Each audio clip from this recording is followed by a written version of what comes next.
família Éden, a paz do Senhor. Tudo bem com vocês? Aqui todos nós estamos bem, graças a Deus. E nesse período de quarentena nós estamos aproveitando para ler mais a palavra do Senhor, louvar ao nosso Deus, cultuar ao nosso Deus em família. Nós esperamos que essa fase passe logo, estamos com saudade dos irmãos e em breve, se Deus quiser, nós estaremos juntos novamente. Eu quero deixar aqui para vocês a palavra de Deus que está em Romanos 5, 1 e 2, que diz assim: sendo, pois, justificados pela fé, temos paz com Deus, por nosso Senhor Jesus Cristo, pelo qual também temos entrado pela fé a esta graça, na qual estamos firmes e nos gloriamos na esperança da glória de Deus. Então, que Deus abençoe a vida de cada um dos irmãos e que a esperança de Deus habite no coração dos irmãos. Nós todos aqui estamos com saudade. Em breve nós estaremos todos juntos. Até breve. Até breve. Eu estou respeitando o isolamento, mas porque deveriam respeitar. Mas nós respeitamos, não estou fazendo nada para respeitar. Mas eu estou gostando de estar em casa.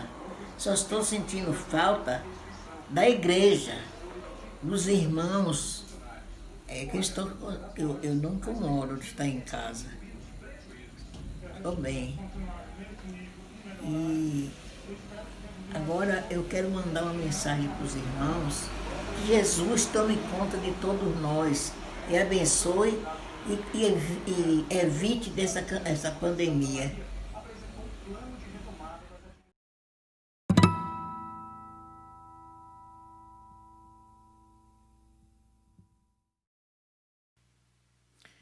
Olá, povo de Deus, boa noite, a graça e a paz do Senhor Jesus. Declaramos que esse é o dia que o Senhor fez, o dia que o Senhor preparou e separou para nos dar vitória e nele nos alegrarmos, porque a alegria do Senhor é a nossa força. E nós temos motivos de alegria para celebrar o nome dele, para celebrar aquele que é santo, que é príncipe da paz. E porque ele é príncipe da paz, nós vamos celebrar o nome dele nesta noite. Amém? Então vamos ficar de pé no seu lugar. E vamos celebrar nessa noite aquele que vive e reina para sempre, o príncipe da paz. Só por ele nós viveremos. Aleluia!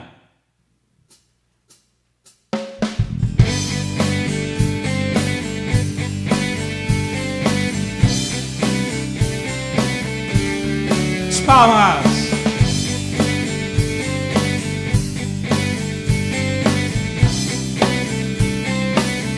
Vai! Tu és santo, poderoso, tu és digno de adoração. Eu te sigo, eu te ouço para sempre. Te amarei, eu canto e louvo ao Rei que é digno, e eu amo, te adoro, diante dele eu me prostro, e eu canto e louvo ao Santo,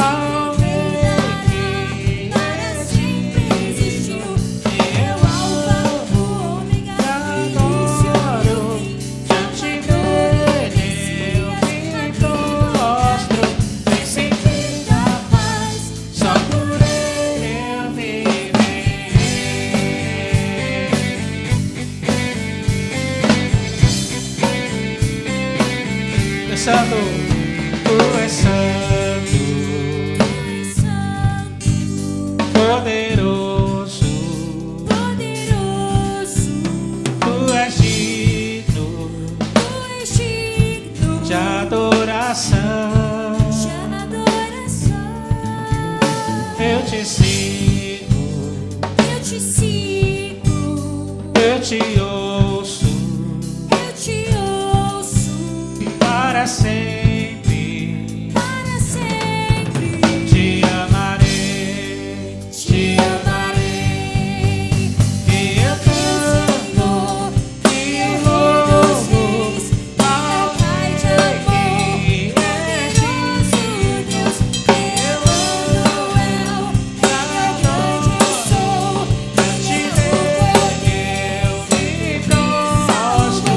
E eu pensar e louvo surgiu, ao Rei que existiu. E eu amo, o ômega, te o início e o adoro. fim, Pra te Salvador, ver eu Messias, me prostro. E sempre da paz, só por Ele eu viverei. Eu canto. E eu canto e louvo ao Rei que é digno. E eu amo e adoro. Diante dele eu me prostro. E eu canto e louvo ao Rei que é digno. existiu. E eu amo O ômega, o início e o fim, diante dele eu me prostro. E sempre da paz, só por Ele eu viverei. E sempre da paz, só por Ele eu viverei.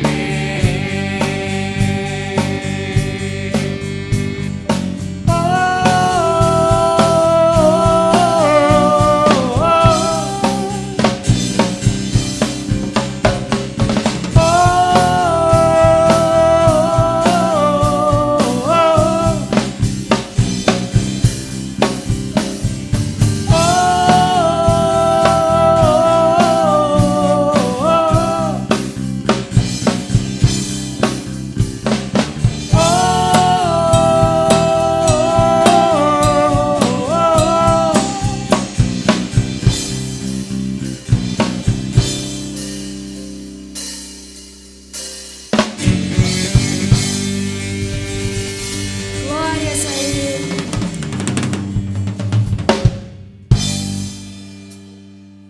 O salmista diz: entrega o teu caminho ao Senhor, confia nele, e o mais Ele fará. Então cante agora ao Senhor, diga que você está rendido a Ele, que você fará a vontade dEle na sua vida. Toma-me, rendido estou, aos pés da cruz me encontrei. O que tenho te entrego a Deus.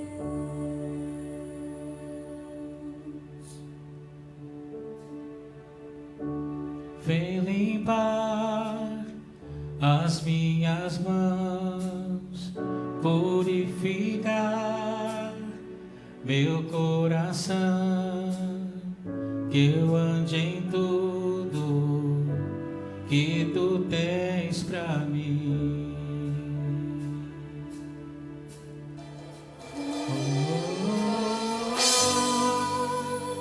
Eis-me aqui, rendido estou.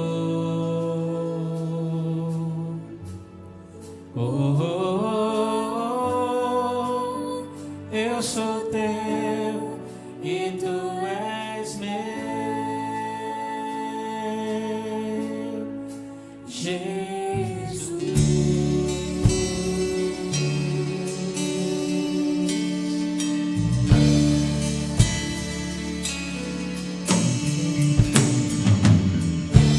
Meus momentos e os dias Meu respirar, o meu viver, que sejam todos pra ti, ó Deus.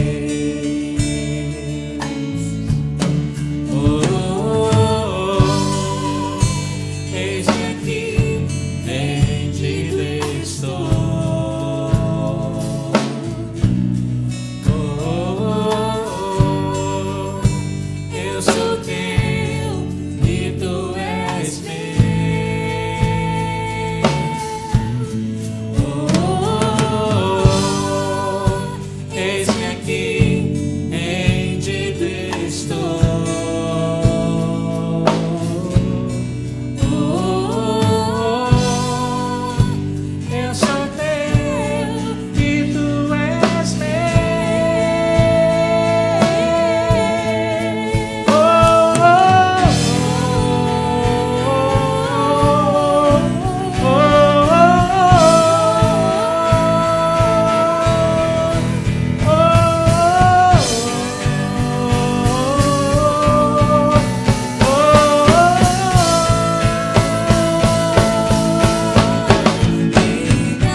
Eis-me aqui, rendido estou.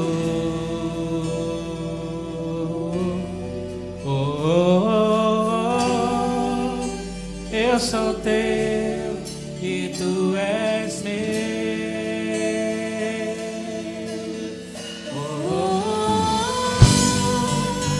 Eis-me aqui, rendido estou.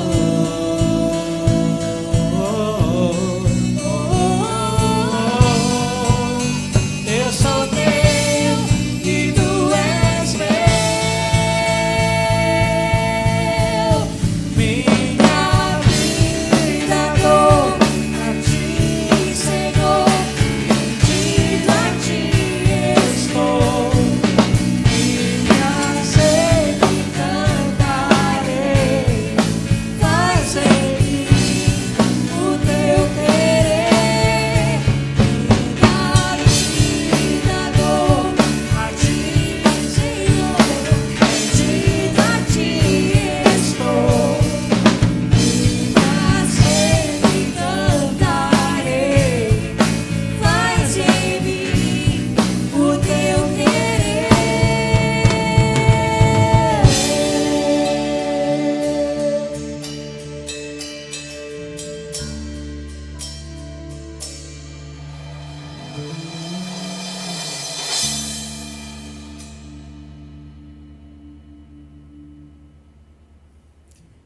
Glórias a Deus. O Senhor, certa vez, o Senhor Jesus, conversando com uma mulher, disse a ela que se ela soubesse com quem estava falando, quem estava ao lado dela, ela lhe pediria e ele lhe daria a água da vida. Ele diz que quem bebe dessa água nunca mais terá sede. Encontra-se nessa pessoa uma fonte de vida, de água viva, que jorra para a vida eterna. Peça ao Senhor agora que você quer sentir a presença dEle onde você está, que você quer experimentar dessa água que entra e que sacia a sede. O Senhor, Ele pode suprir as suas necessidades. Então diga para Ele: Senhor, eu sei que o Senhor está aqui e eu sei que o Senhor pode me suprir. Eu quero ter um encontro contigo. E cante esse louvor de todo o teu coração.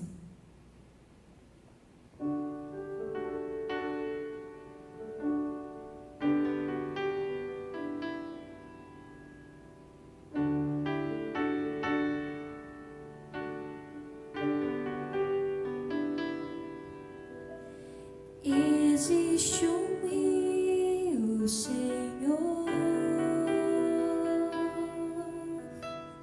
que flui do teu grande amor,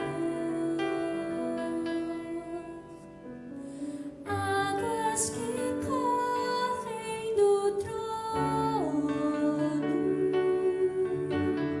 águas que curam, que limpam.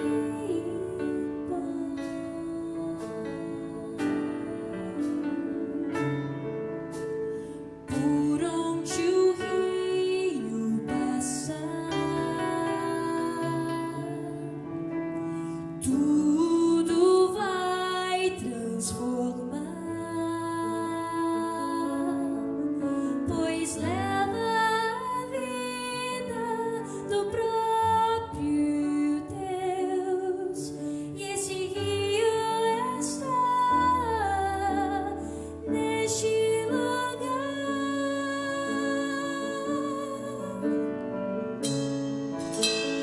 Quero beber do teu rio, Senhor, sacia minha sede, lava o meu interior. Eu quero fluir em tuas águas.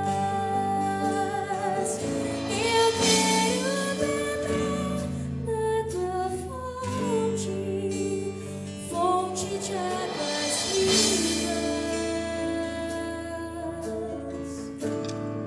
Tu és a fonte, Senhor.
você mais uma vez. Quero beber desta fonte. Eu Quero beber do teu rio, Senhor. Sacia minha sede, lava o meu interior. Eu quero beber tuas águas. Eu quero beber da tua fonte, fonte de águas vivas. Senhor, tu és a fonte, Senhor.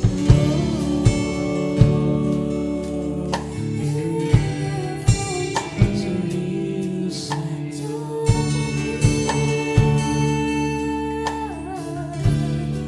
Tu és a fonte, Senhor.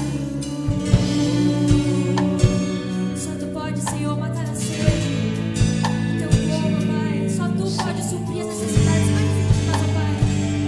Só tu pode, Senhor. Tu és o rio, Senhor.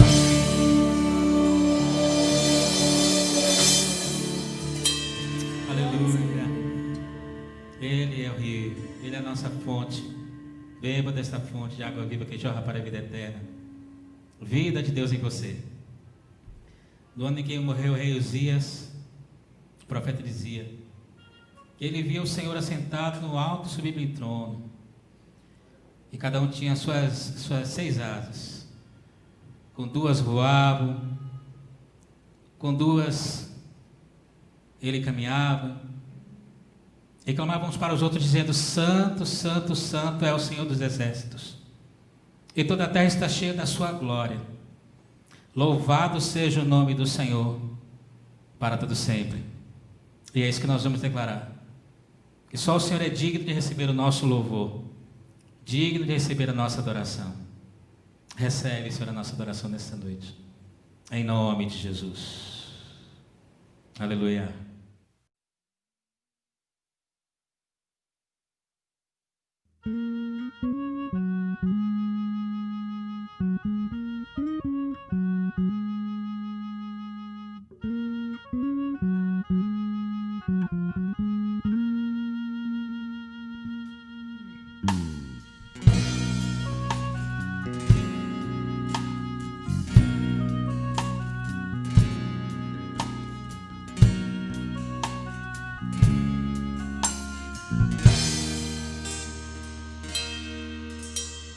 Digno de glória, de todo louvor, digno de honra, só tu és o Senhor.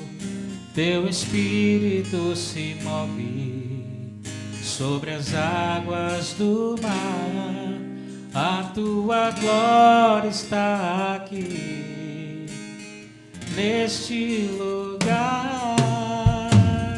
Digno de glória, de todo louvor, Todo louvor, digno de honra, só tu és o Senhor. Teu Espírito se move sobre as águas do mar, a tua glória está aqui neste lugar. anjos te cercam, querubins, todos te louvam sem cessar, cantando assim: louvado seja o Senhor, louvado seja o Senhor, louvado seja o Senhor.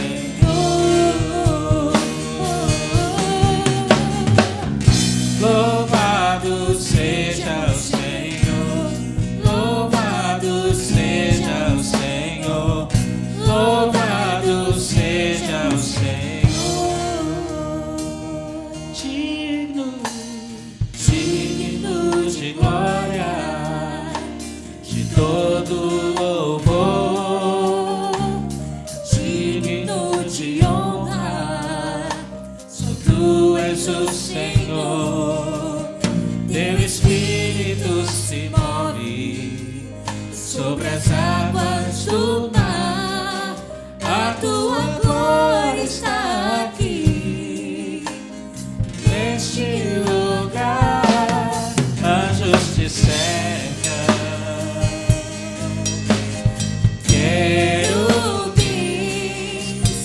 todos te louvam sem cessar, cantando assim: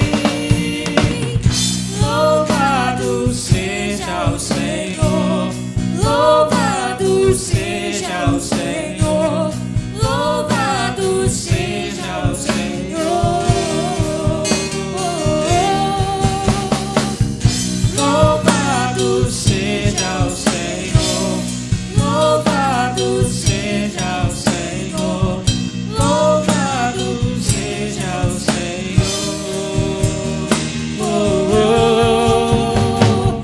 Bendito seja o Senhor, bendito seja o Senhor, bendito seja o Senhor.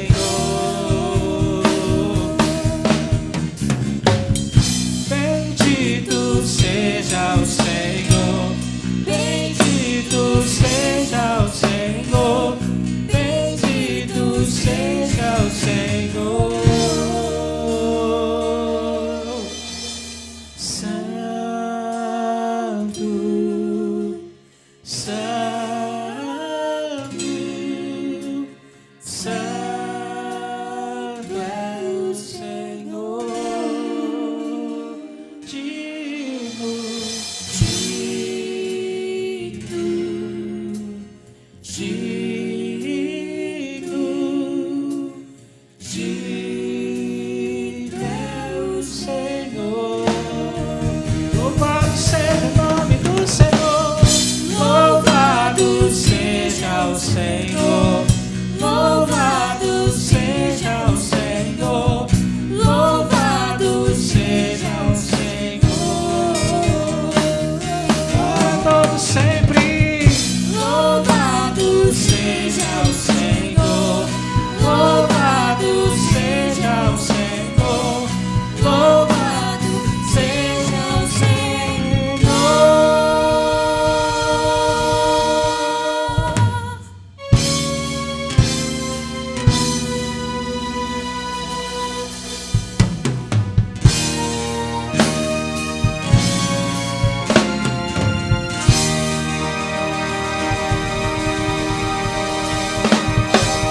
Aleluia!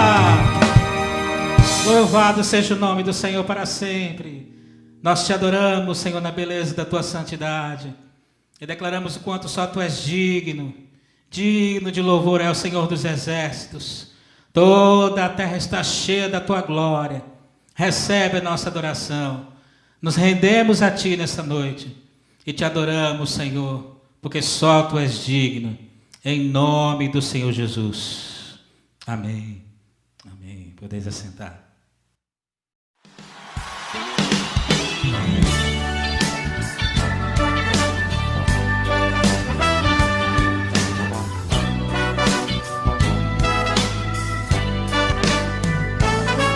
Quando Deus escolhe alguém, Ele mesmo faz tudo que determinou em seu coração.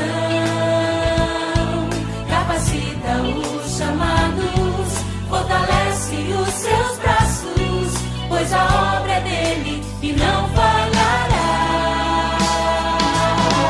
Quando Deus escolhe alguém, bom é obedecer, pois se o que custar é sempre o melhor. Ele cumpre a palavra que diz boa e agradável, perfeita é a vontade do Senhor. Deus te criou para triunfar, te escolheu para reinar e viver como um herdeiro do que Jesus conquistou. Ele te fez um sonhador com um propósito, uma visão, e nada vai frustrar os planos do Senhor. Você é um vencedor. Quantos vencedores estão aqui? Aleluia!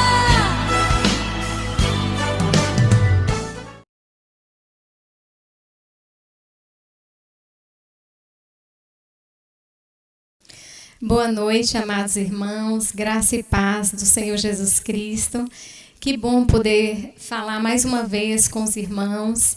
Confesso que eu já estou com muita saudade, não é? Pensei que ia durar pouco tempo esse período, mas já se estendeu.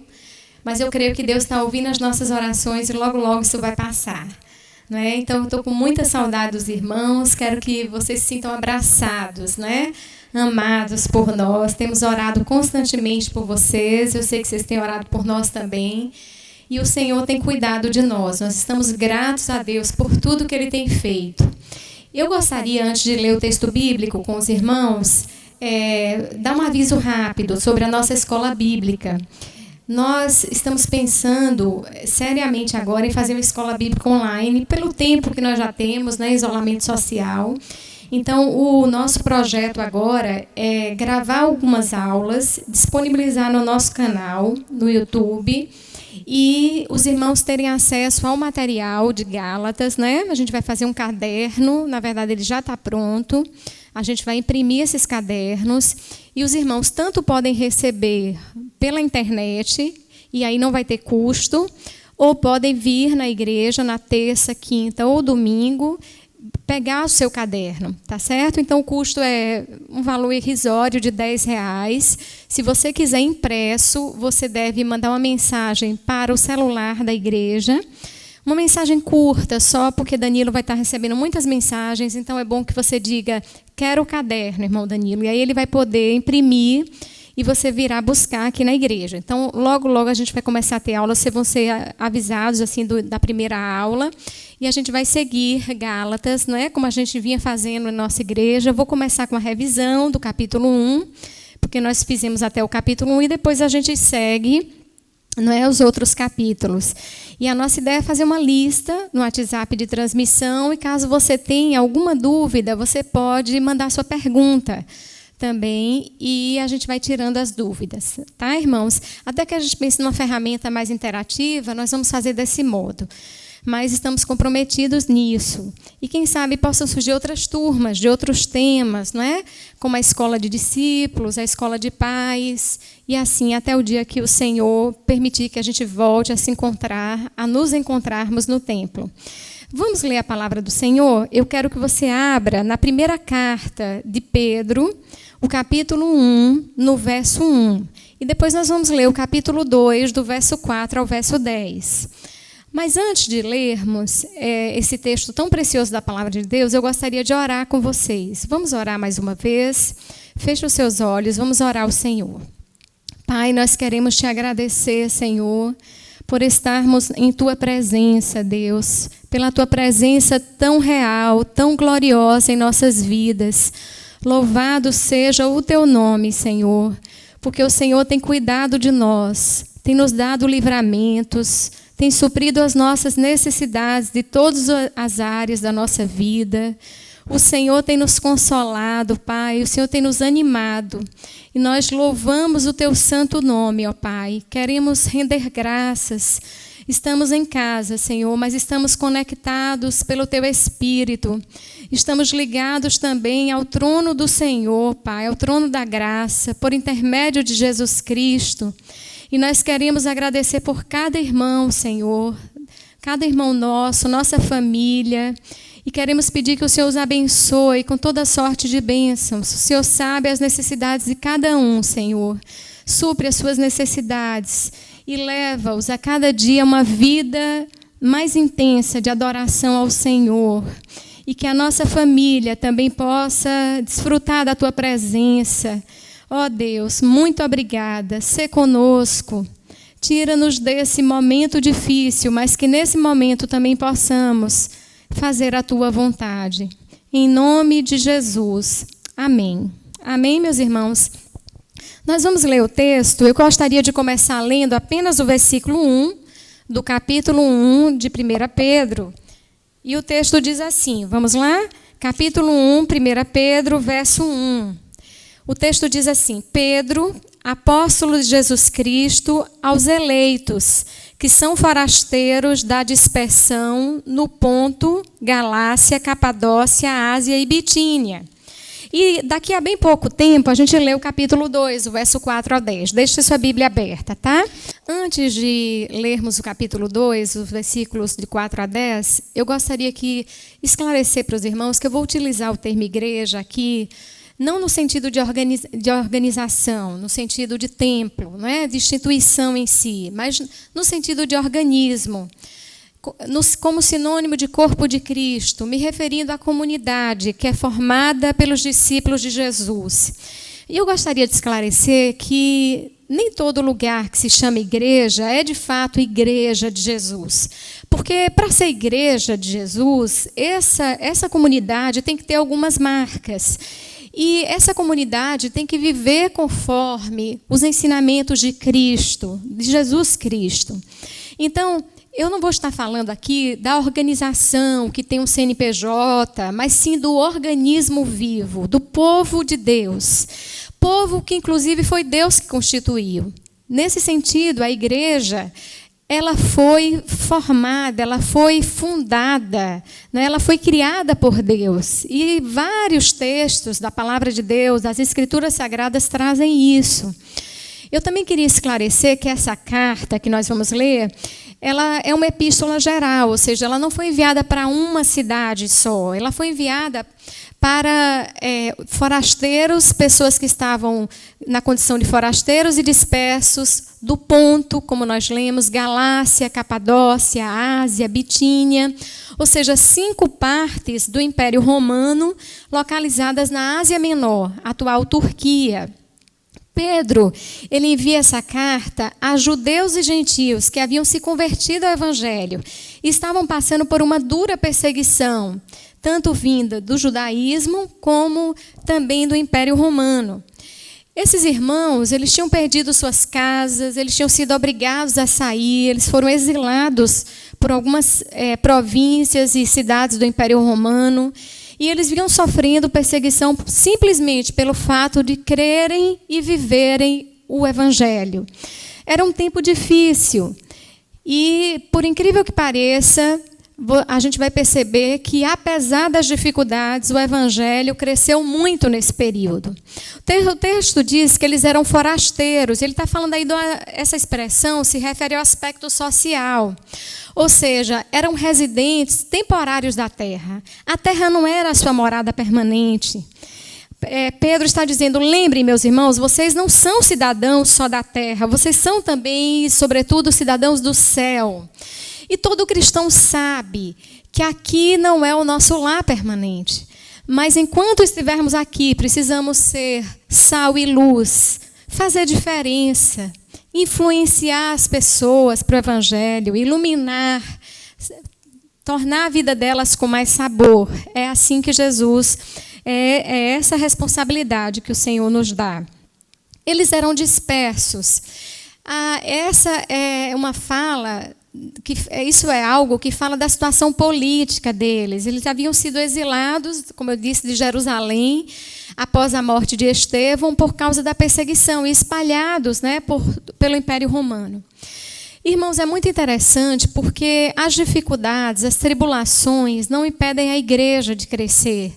Deus está no controle de todas as coisas. Não que tudo seja vontade objetiva de Deus, mas que Deus trabalha apesar das dificuldades. E nesse período da perseguição ali, nesse período do contexto de 1 Pedro, o Evangelho cresceu muito, porque cada irmão que era exilado, ele ia sem recursos, muitas vezes sem parte da família, sem aquela comunidade de fé, e ele fundava uma comunidade de fé a partir da sua nova residência. Ele começava ali a viver o Evangelho, pregar o Evangelho, e pessoas se convertiam e se juntavam a ele. Não é? É muito interessante isso. Em 1 Pedro, no capítulo 2, você pode abrir o seu texto aí, do verso 4 a 10, você vai ver que Pedro utiliza uma metáfora, ele utiliza aí uma comparação. A igreja é comparada a um edifício construído com pedras. As pedras são os discípulos de Jesus, aqueles que compõem este edifício. E o alicerce, a base, é Jesus Cristo. Vamos ler o texto, para que a gente possa compreendê-lo melhor? Capítulo 2 de 1 Pedro, do verso 4 ao 10. Diz assim a palavra do Senhor. Chegando-vos para ele, a pedra que vive, rejeitada sim pelos homens, mas para com Deus eleita e preciosa.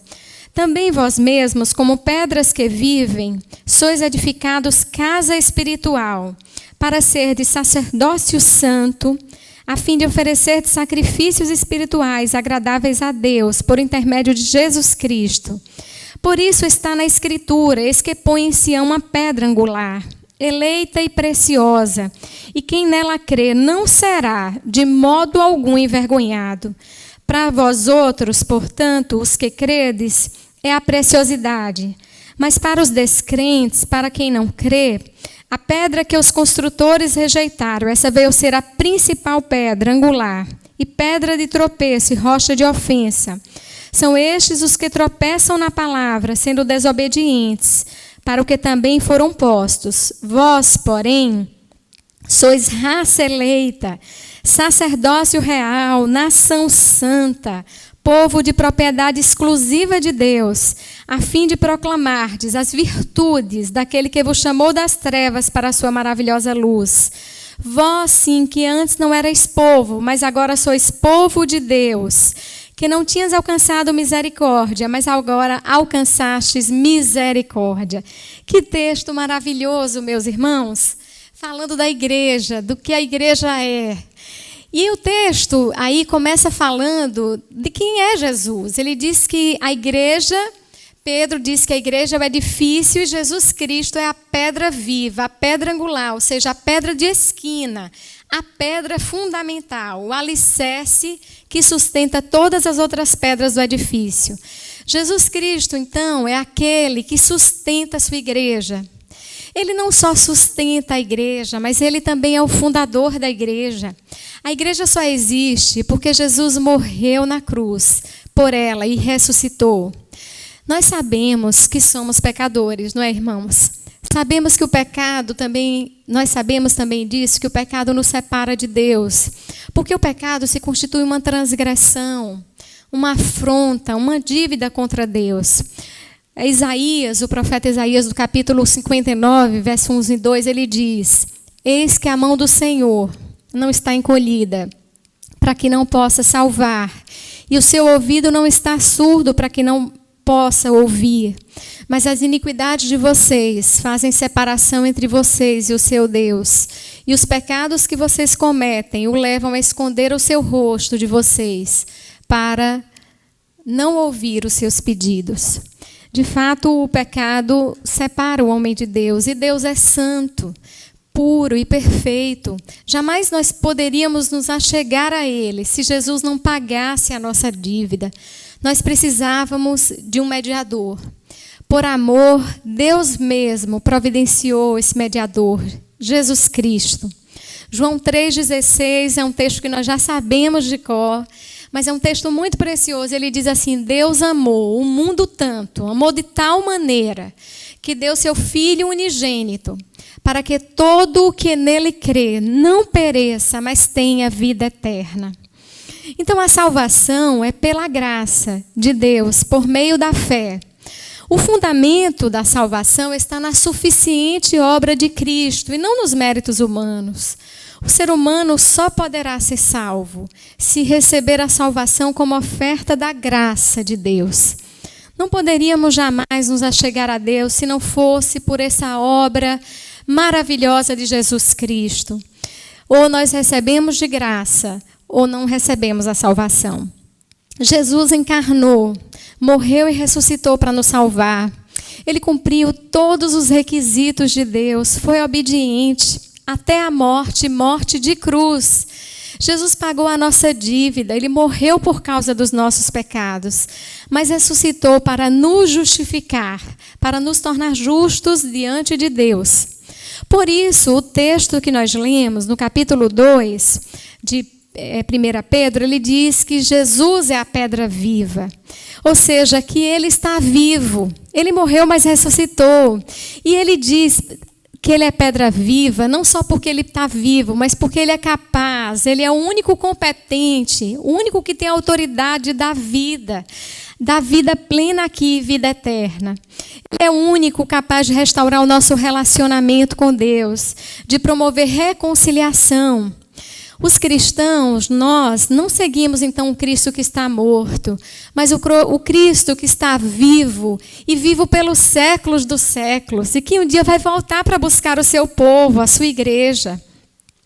Cristo não só é o criador da igreja, não só é o sustentador do seu povo, ele é o dono e é o protetor da igreja. João, a gente já leu esse texto, João 10, 27 a 29, Jesus mesmo dizendo, ele diz, as minhas ovelhas ouvem a minha voz, eu as conheço, elas me seguem, eu lhes dou a vida eterna, jamais perecerão e ninguém as arrebatará da minha mão. Aquilo que meu Pai me deu é maior do que tudo, e da mão do Pai ninguém pode arrebatar. Em outras palavras, a igreja está nas fortes mãos de Deus, ela está segura. 1 Pedro 2,5, continuando aí no nosso texto, o texto diz, também vós mesmos, Pedro dizendo à igreja, como pedras que vivem, sois edificados casa espiritual. Essa expressão pedras que vivem se refere à vida que Jesus, que é a pedra viva, nos dá. A vida que só Ele pode dar. Então a igreja é uma comunidade composta por pessoas de todas as raças, línguas e nações, que recebeu do céu a revelação de que Jesus é o Cristo, é o Filho do Deus vivo. Igreja é ajuntamento, é comunidade de fé, é gente que crê, que obedece a Jesus Cristo. Isolamento, portanto, só por um tempo, né, irmãos? Só por amor, para proteger uns aos outros. Porque no dia a dia, cristãos vivem juntos, caminham juntos, estão unidos para a glória de Deus.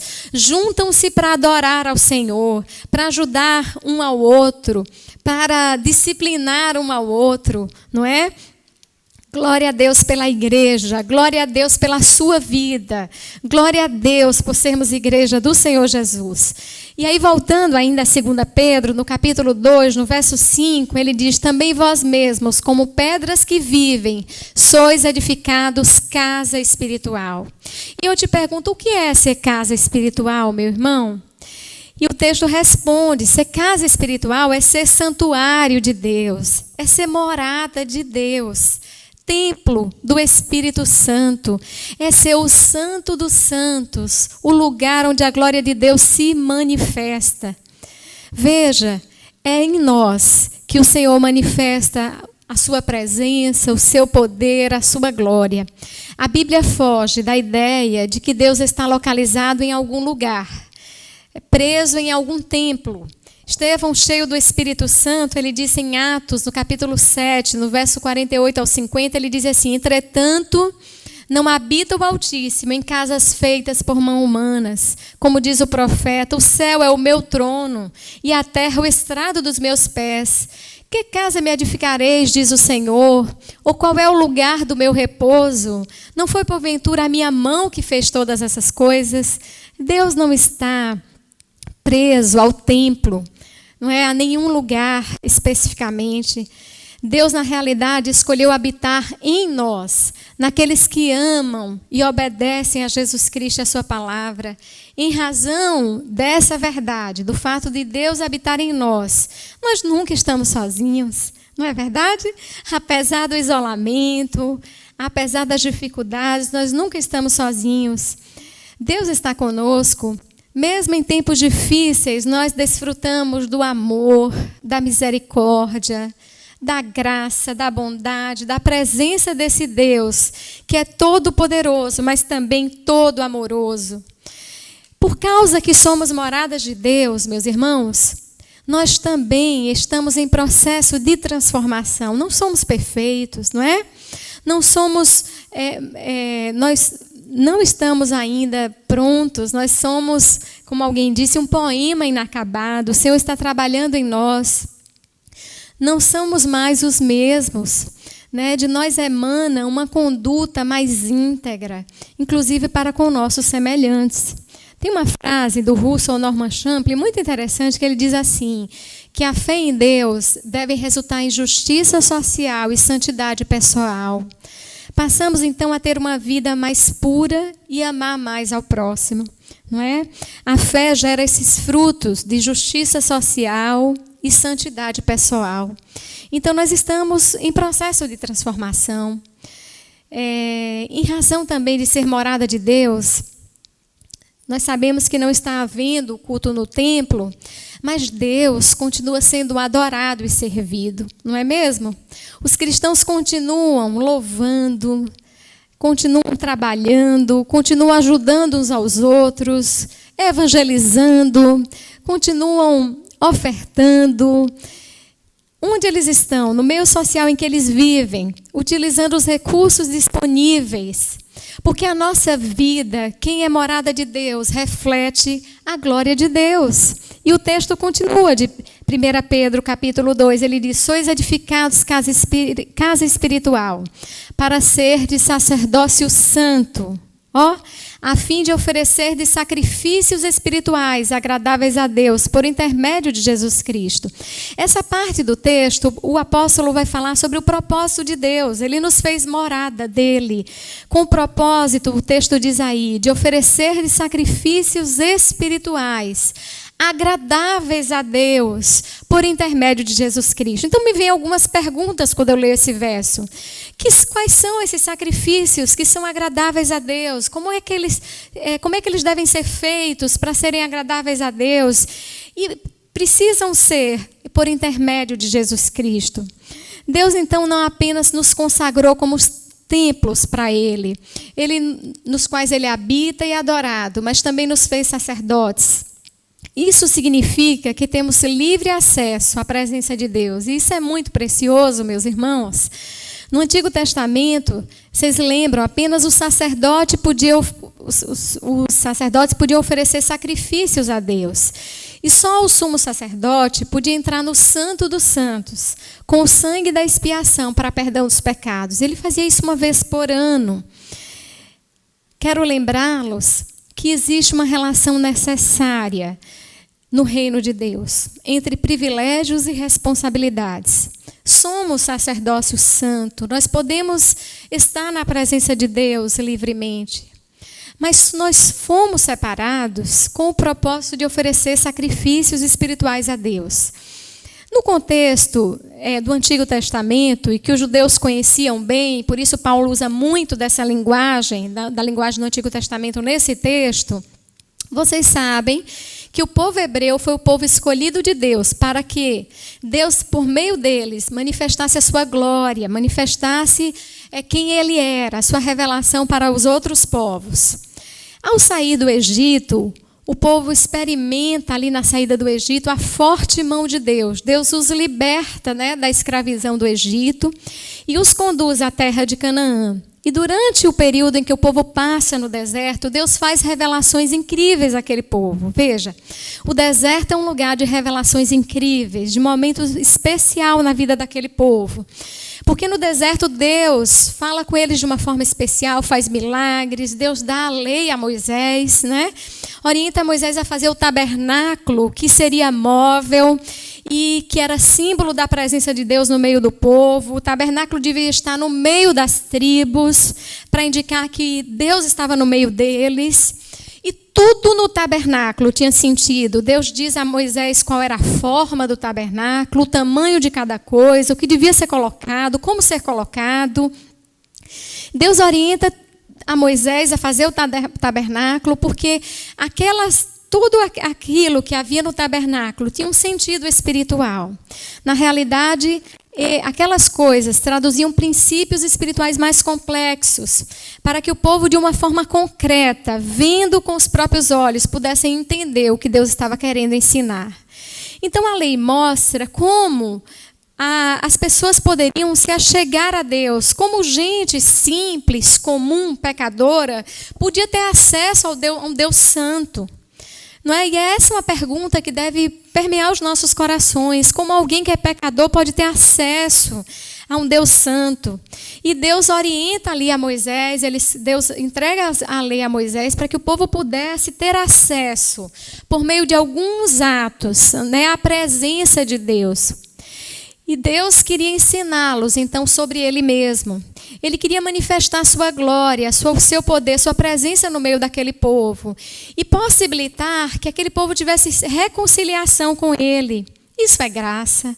Só um Deus cheio de graça toma a iniciativa de vir até o povo para ensinar sobre si mesmo, não é? Então, o tabernáculo era o lugar de demonstrar gratidão a Deus, arrependimento, por meio das ofertas e sacrifícios. As repetidas vezes que o sacerdote apresentava o sacrifício, lembrava ao povo que, apesar deles serem pecadores, de sempre errarem, se houvesse arrependimento, Deus, por sua graça, os perdoaria. Então, cada vez que o povo voltava lá para oferecer sacrifício, Deus, na verdade, estava dando a eles a oportunidade de se reconciliar com Ele. Um Deus cheio de graça e misericórdia. E no texto de 1 Pedro, você vai ver a expressão aí, sacerdócio santo e sacrifícios espirituais. E eu continuo dizendo que eu creio que a maior dificuldade do ser humano é pecar contra Deus e não perceber.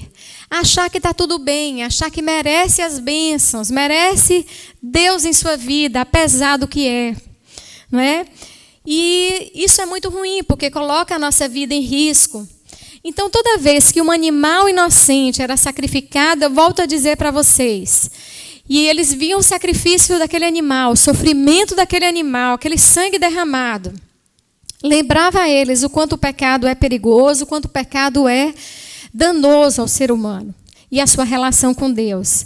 Então, o sacerdote, sobretudo o sumo sacerdote, somente ele, como mediador e conhecedor das exigências divinas, após se purificar, lavar as mãos, os pés, entrava no Santo dos Santos e aspergia o sangue em cima da tampa da arca, no propiciatório, uma vez por ano, que eles chamavam isso de Yom Kippur, o dia do perdão. E ali o Senhor os perdoava aquele povo. Veja, é interessante que o povo judeu já tinha esses hábitos de limpeza, né, desde aquele período. E eles foram livrados de muitas pragas por causa desses hábitos de lavar e se purificar, né? Ao morrer na cruz, Jesus ofereceu o sacrifício perfeito, irrepetível e eficaz. Observe isso. Jesus, diz o texto de Hebreus, que ele é o sumo sacerdote, e ao mesmo tempo ele é o sacrifício. O seu sangue derramado naquela cruz trouxe perdão e salvação para sempre.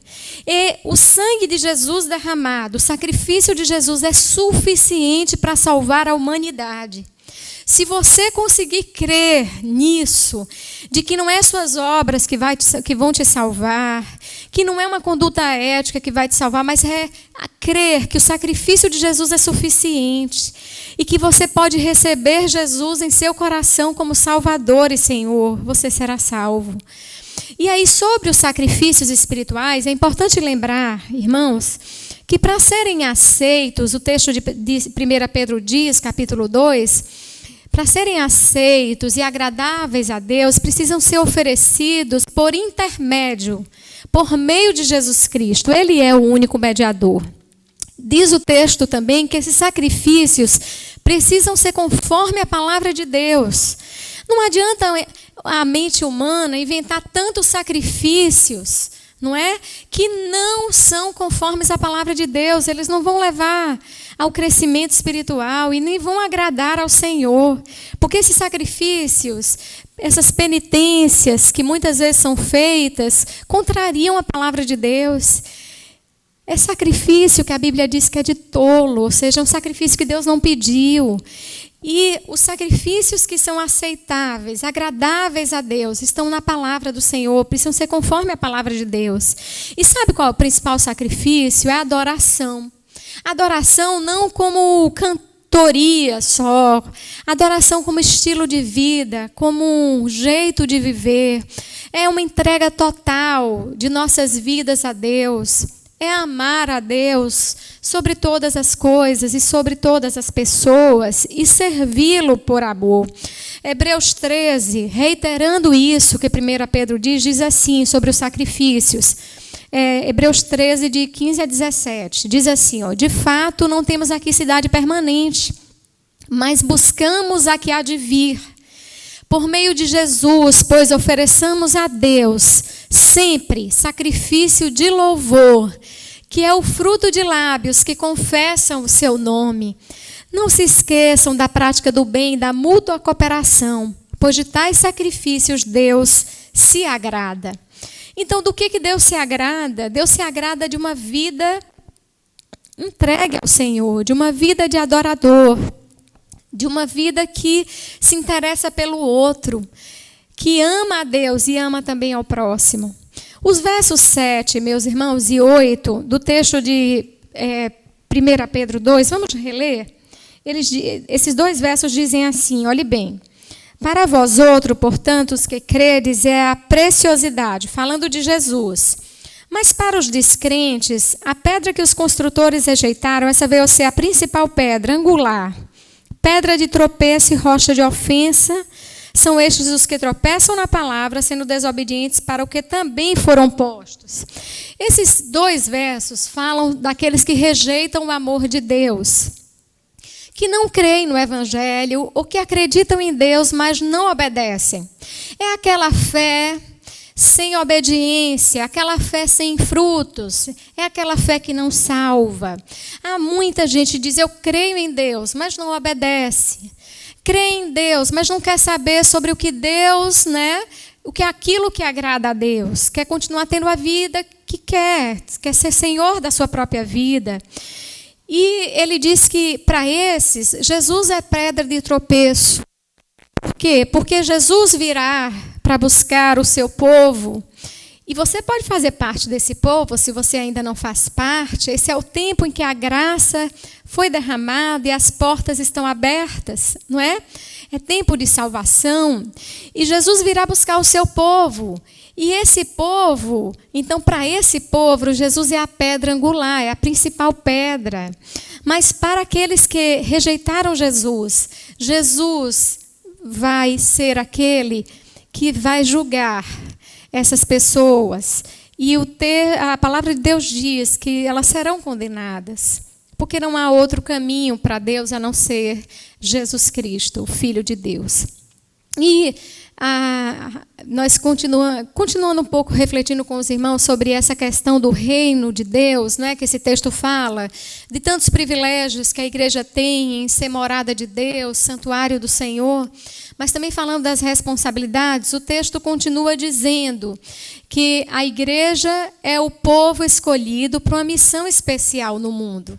A igreja, ela tem propósitos para estar aqui.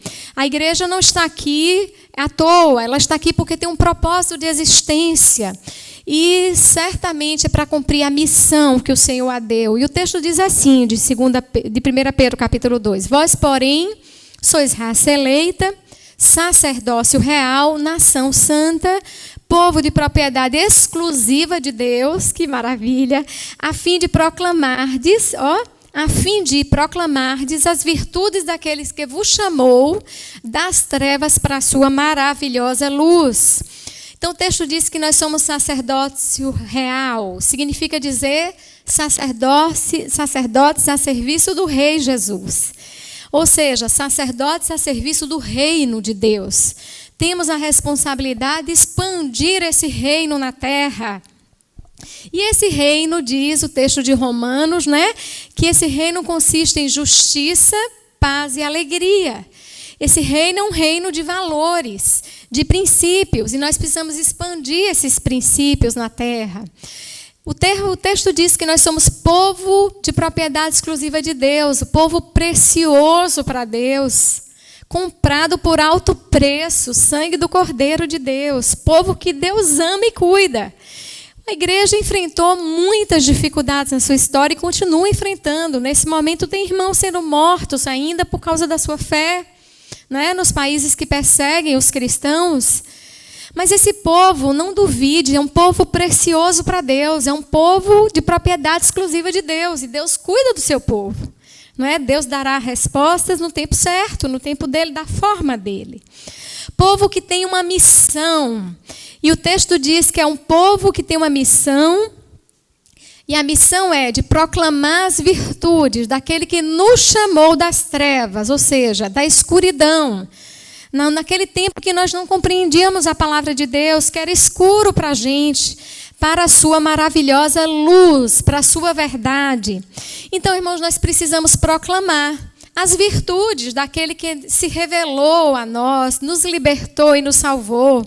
Não podemos calar a nossa voz, porque não é difícil falar das virtudes daquele com quem a gente convive, desse Deus que é maravilhoso. Nós precisamos falar às pessoas sobre esse Deus, proclamar em alto e bom som quem Deus é e o que Ele fez por nós e continua fazendo. Tanta gente precisa ouvir.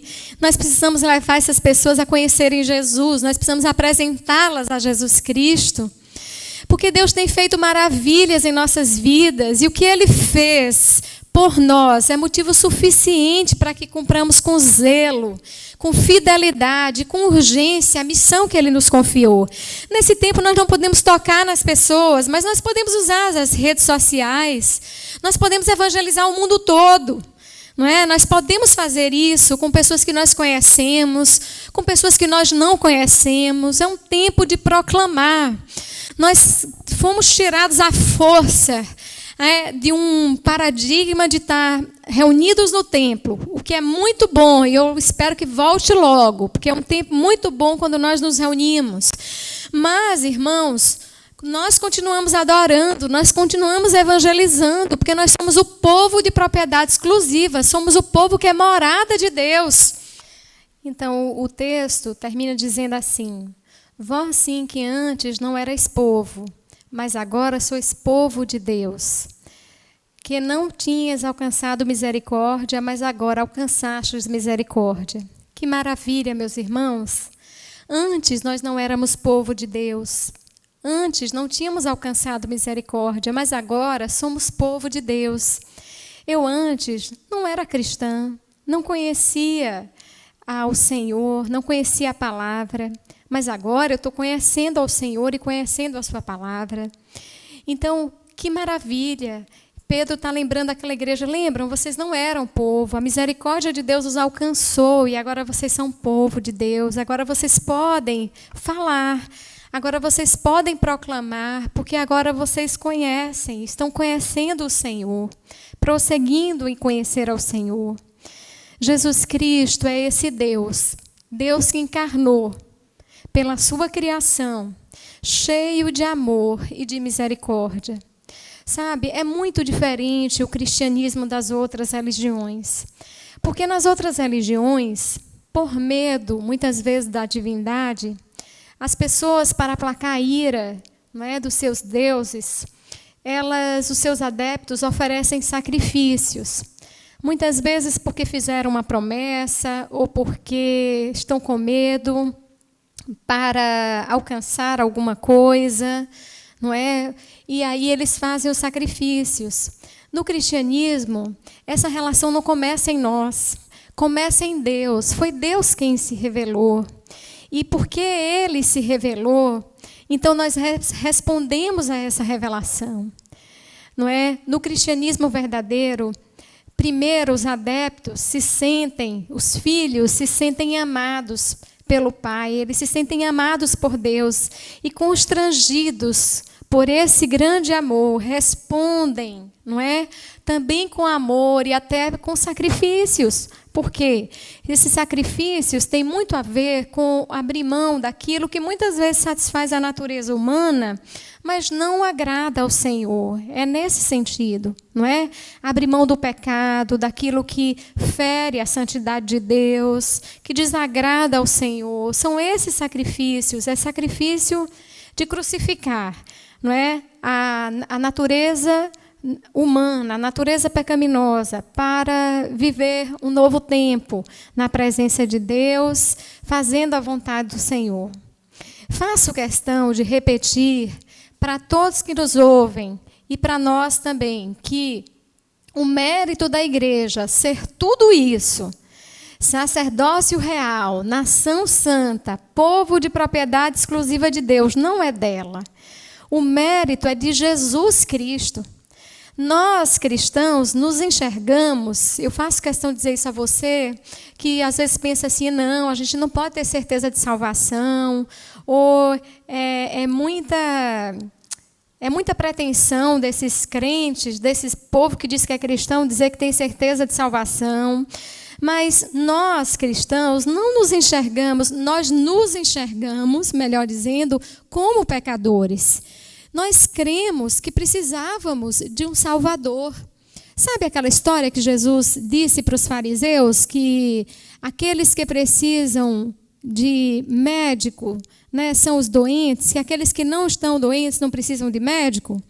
Então nós nos reconhecemos doentes, que precisávamos de um Salvador, cremos que Jesus é o Salvador do mundo, que seu sacrifício foi e é suficiente para quitar a nossa dívida, para pagar a nossa dívida, perdoar nossos pecados e nos dar a vida eterna. Se cumpriu em nós exatamente o que diz o texto de João, capítulo 1 e 12, capítulo 1, verso 12, que pode também se cumprir em você. Recebemos Jesus em nossa vida como Salvador e Senhor e nos tornamos filhos de Deus. Olha o que o texto diz.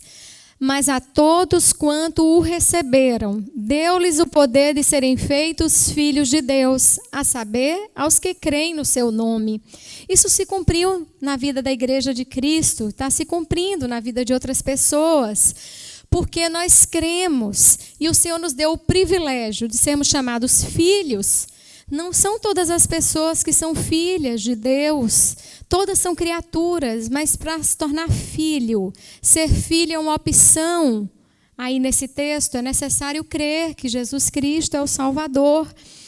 Se cumpriu também em nós o que diz Atos, capítulo 2, versos 37 e 38. Depois que Pedro fez aquela pregação, que foram ali, se converteram pelo menos ali 3.000 homens, e aquelas pessoas foram batizadas pelo Espírito Santo, e é justamente o Espírito Santo que nos capacita a viver na presença de Deus, a praticar a palavra de Deus, não é? Não é uma coisa nossa, vem de Deus para nós. E o texto diz assim: quando ouviram isso, ficaram muito comovidos e perguntaram a Pedro e aos demais apóstolos: que faremos, irmãos? Pedro respondeu: arrependam-se, cada um de vocês dos seus pecados, seja batizado em nome de Jesus Cristo para remissão dos seus pecados, para perdão dos seus pecados, e vocês receberão o dom do Espírito Santo, o presente de Deus, não é? A dádiva, que é a própria presença de Deus que vai morar em vocês. Então aconteceu isso conosco. Para concluir, eu queria lembrar a vocês o texto de Hebreus 13, verso 14, que diz que nós não temos aqui uma cidade permanente.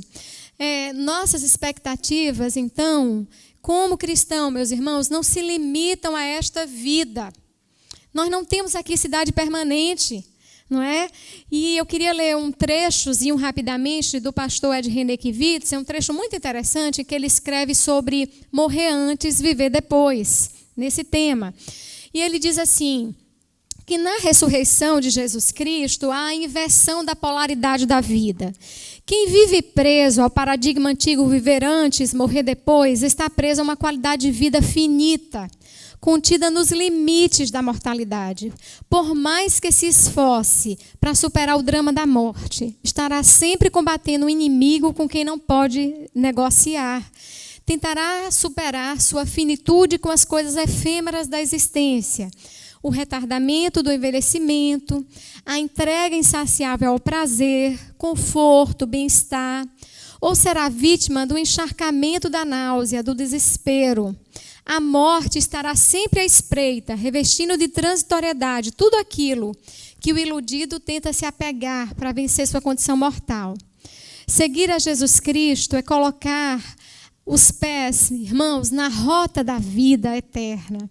Vida com qualidade divina, que não se esgota nos limites do corpo mortal. Quem acredita que a vida é o que se tem até que a morte chegue, concentrará todos os seus esforços e energias em conquistar o melhor possível aqui e agora. Quem sabe que a plenitude da vida está para além do túmulo, que fica vazio na ressurreição, saberá viver aqui e agora, além dos limites do morrer. Terá a verdadeira vida desde já, Pois Jesus prometeu em João, e ele termina dizendo com esse texto de João capítulo 11, verso 25, em que Jesus diz assim, a Marta, irmã de Lázaro, eu sou a ressurreição e a vida. Aquele que crê em mim, ainda que morra, viverá. E quem vive e crê em mim, não morrerá eternamente. Ou seja, pode até dormir por um tempo, mas um dia vai ressuscitar, vai ouvir a voz de Deus chamando a você, e você vai ressuscitar e não morrerá eternamente. Mas quem crê em mim, Jesus disse, ainda que morra nessa vida, ainda que passe pela morte, vai viver eternamente. Veja, a vida eterna é um presente do eterno. Só Deus tem atributo da eternidade. E Ele quer nos proporcionar a eternidade, a vida eterna com Ele. A vida não termina aqui. Alguns pensam que a vida é só aqui e agora, vivem só para o aqui e agora. E Paulo vai dizer que miserável homens, esses que vivem só pensando no aqui e no agora. Mas que felizes são aqueles que vivem aqui com responsabilidade, não é? Como nós dissemos, com santidade de vida, com responsabilidade social, mas tem uma perspectiva de vida além daqui. Essa pessoa, ela está se preparando para a verdadeira vida. Então, ainda que sofra, como sofreram os irmãos que estavam justamente nessas 5 regiões da Ásia Menor, ainda que sofram por causa do coronavírus ou por qualquer outro problema que venha nos alcançar, mas a nossa vida não termina aqui. O Senhor nos deu e quer dar a você também vida eterna. Então, eu desejo que você pense sobre isso. Você pode se tornar uma parte dessa comunidade que é exclusiva de Deus. Você pode se tornar parte desse povo eleito, desse povo que foi adquirido, desse povo que foi conquistado pelo sangue do Cordeiro. Você pode ser morada de Deus, você pode ser sacerdócio do Senhor Jesus. Você pode ser nação santa. Basta que você creia que Jesus Cristo é o Salvador da humanidade. Você reconheça que é pecador, que você confesse, você dê um passo no sentido de confessar, dizer às pessoas que você é um seguidor de Jesus.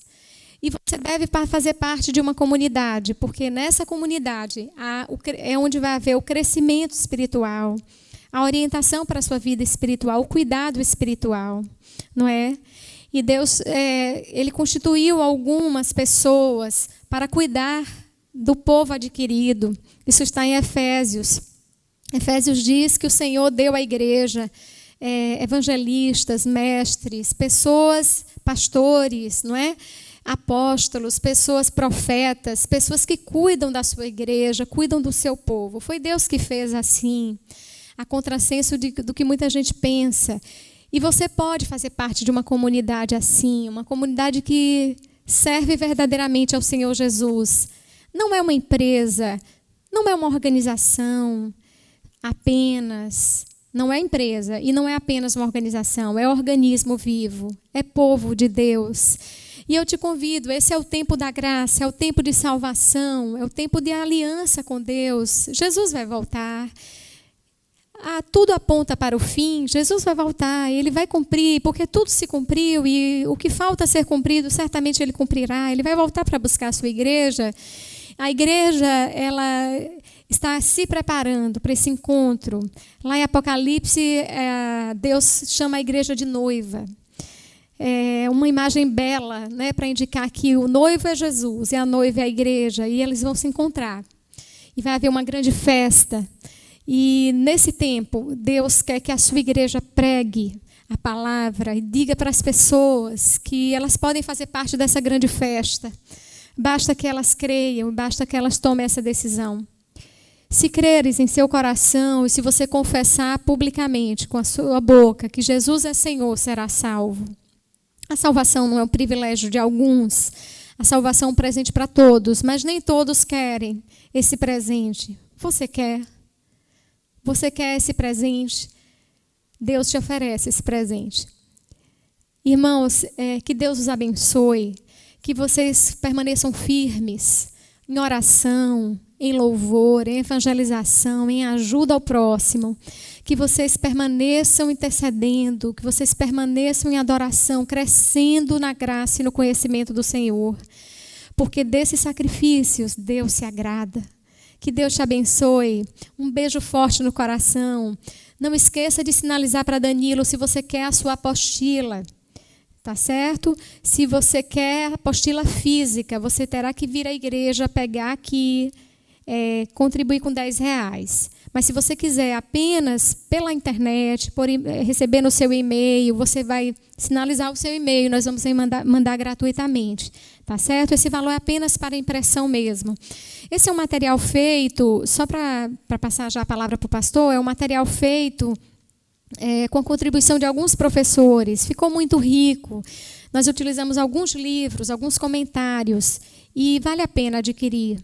Não é? Até pessoas de fora da igreja, que você souber que tem interesse, pode também adquirir, não tem problema. Você pode enviar para essas pessoas também, tá certo? Por e-mail, não tem problema. Tá bem? Que Deus te abençoe, em nome de Jesus. Um beijo. Olá, irmãos, graça e paz da parte do Senhor Jesus Cristo, nosso Senhor. Que bom que você continuou conosco, que bom que você esteve até esse momento ouvindo a palavra, cultuando ao Senhor conosco. Eu desejo que você continue meditando nessa palavra e tomando as decisões sérias, as melhores decisões da sua vida, que é caminhar com Jesus, que é seguir o Senhor, que ter a palavra de Deus como luz sobre o teu caminho, porque o mundo anda em trevas, Jesus é luz, e você precisa dessa luz, nós precisamos dessa luz. Essa luz produz alegria, paz, esperança, a esperança da vida eterna em Cristo Jesus, o nosso Senhor. Estamos finalizando esse encontro, desejamos que o Senhor continue te abençoando, em nome do Senhor Jesus Cristo. No final deste vídeo, nós vamos colocar, e você terá acesso aí, os meios de comunicação da igreja, o telefone fixo, celular, WhatsApp, também o número da igreja, para que você possa fazer as suas doações para a igreja do Senhor Jesus Cristo, continuar marchando na face da terra. Faça isso por fidelidade, faça isso por generosidade, faça isso para a glória de Deus Pai. E assim nós oramos, dando a bênção apostólica, finalizando este momento, no nome de Jesus. Obrigado, Senhor. Obrigado por tudo que o Senhor tem nos proporcionado. Obrigado porque a tua palavra, ela é como um porto seguro para a nossa alma. Ela é luz para o nosso caminho. É lâmpada do Senhor para os nossos pés. Te louvamos por isto. Nesta hora bendita, eu quero pedir que o Senhor continue abençoando este lar, abençoando esta casa, esta família, abençoando esse homem, esse pai de família, que pesa sobre ele a responsabilidade de suprir a sua casa, não só das coisas materiais, mas, sobretudo, ó Deus, com o ensinamento da palavra de Deus, trazendo pão do céu, no seu exemplo, no seu compromisso, na sua aliança, na sua adoração, na sua oração com Deus, que ele seja sacerdote do lar, ó Pai Santo, representando Cristo desse lar, e ele seja bem-sucedido. Abençoa esta mãe, essa mulher batalhadora, esta mulher que luta, ó Deus, para manter sua casa em pé. Dar a ela sabedoria, direção, paz, discernimento, como tratar os filhos, como tratar o marido. Dar a ela, Deus, condições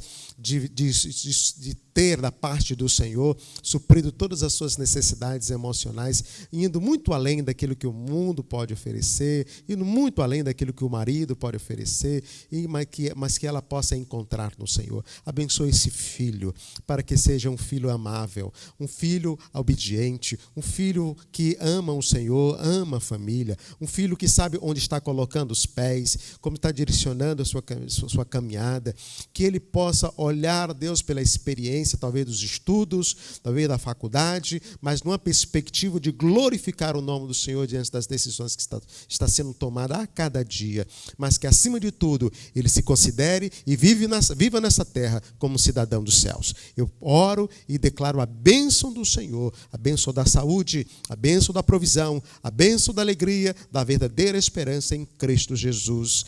Assim nós te louvamos, Pai, em nome do teu Filho Jesus. Amém.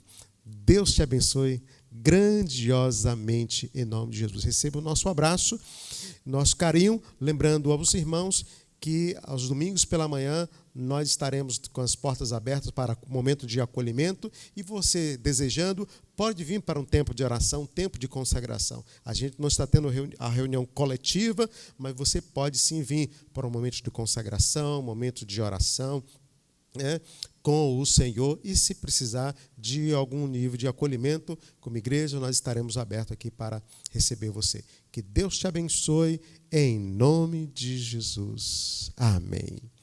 Que o amor de Deus, o nosso Pai, que a graça do Senhor Jesus Cristo e a presença inconfundível do Santo Espírito esteja com todos, desde agora e para sempre, em nome de Jesus. Amém.